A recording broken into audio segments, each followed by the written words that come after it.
ఒకే దేశం ఒకే పన్ను రాజ్యసభలో జీఎస్టీ బిల్లు ఆమోదం పొందాక వినిపిస్తున్న మాట ఇదే. కొత్త సవరణలతో ఈ బిల్లు ఇంకా లోక్సభలో ఆమోదం పొందాల్సి ఉంది. అది కూడా పూర్తయితే చరిత్రాత్మకమైన జీఎస్టీ విధానం అమల్లోకి వచ్చే అవకాశం ఉంది.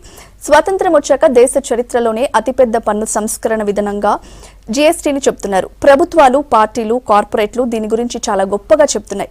కానీ అసలు జీఎస్టీ ఏంటో, దానివల్ల జరిగేదేంటో జనంలో చాలా మందికి అర్థమయ్యే విషయం కాదు. అదేంటో ఇప్పుడు చూద్దాం.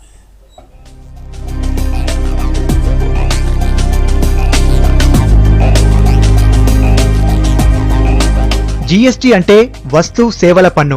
ఇప్పుడు దేశంలో ఒక్కో చోట ఒక్కోలా రకరకాలుగా ఉన్న వస్తువులు, సేవల పన్నులన్నీ కలిపేసి దేశమంతా ఒకేలా ఉండేలా చేయడం జీఎస్టీ విధానం. దీనివల్ల ఒక వస్తువుపై దేశంలో ఎక్కడైనా ఒకే రకమైన రేటు ఉంటుందని చెబుతున్నారు. అంటే దేశమంతా ఒకే రకమైన మార్కెట్ గా మారిపోతుందన్నమాట.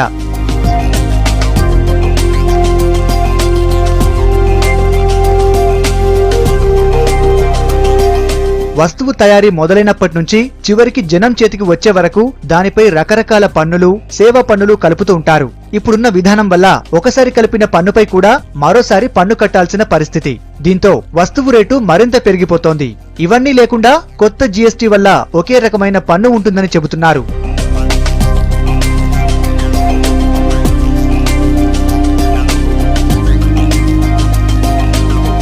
వస్తువు తయారీలో ప్రతి దశలోనూ అంతకు ముందు పన్ను కట్టిన విలువపై మళ్లీ పన్ను లేకుండా చేయడమే జీఎస్టీ లక్ష్యం. దీనివల్ల వినియోగదారుడికి సరైన విలువకు వస్తువును అందించే అవకాశం ఉంది. అలాగే చివరి దశలో వ్యాపారి కలుపుకునే లాభంపైనే వినియోగదారుడు పన్ను చెల్లించాల్సి ఉంటుంది. దీనివల్ల కొన్ని వస్తువులపై ఇప్పుడున్న రేట్లు చాలా వరకు తగ్గుతాయని చెబుతున్నారు.